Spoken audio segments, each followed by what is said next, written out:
Talented हो, समझ रहा, बहुत टैलेंटेड हो,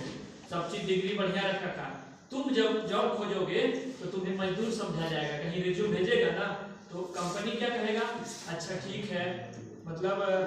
देखेंगे, आप ना भेजिए ये रिज्यूम, ये कीजिए, इस डेट में आप फिर से अप्लाई कीजिएगा। यानी कि तुम्हें तुम्हें ये समझा जाएगा कि तुम्हारा कहीं कुछ नहीं हो रहा है, इसीलिए तुम चाह रहा है किसी तरह से।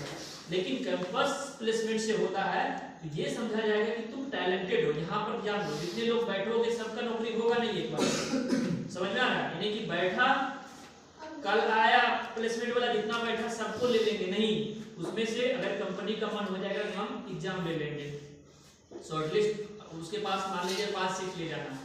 और उसको लगेगा कि एग्जाम ले करके हम करना है या इंटरव्यू लेके करना है, तो उस कंपनी पे निर्भर करेगा कि कितने राउंड में तुम्हें छाटेगा, समझ रहा है? तो तुम अगर कैंपस से अगर सिलेक्शन चाहते हो तो दूसरा कंपनी वाला समझता है कि ये जो है क्या है कि जरूर बंदे में अलग टैलेंट हटके है, इसका कैंपस प्लेसमेंट से होगा। इसका बेनिफिट क्या होगा, इसका फायदा क्या होगा कि तुम्हारा जो है कि दूसरे कंपनी वाला, एक कंपनी जैसे अभी गया, अभी तुम्हारा सोच रहा है कि फ्रेशर हो, अभी कुछ नहीं जानते हो, सिर्फ थ्योरेटिकल पढ़े हो, थोड़ा थोड़ा प्रैक्टिकल किए हो, लेकिन कंपनी में जाकर के तुम एकदम ट्रेंड हो गया, कंपनी में 6 महीना कम सैलरी पर भी कर करके तो तुम बढ़िया से काम सब दूसरे कंपनी वाले को विश्वास बढ़ जाता है। पहला फायदा ये है। दूसरा फायदा ये है कि चूंकि कैंपस में आ रहा है तो वो हमारी जिम्मेवारी हो रहा है कि हम उसको जांचें कि वो फर्जी है, चोर है, क्या है, समझ रही हो? लड़की यार के लिए, जैसे लड़की के जॉब देने के लिए बहुत कोई तैयार रहेगा, लेकिन लड़की का वो सिर्फ बहुत सा फर्जी भी रहता है, तो वो क्या समझेगा कि लड़की के लिए एक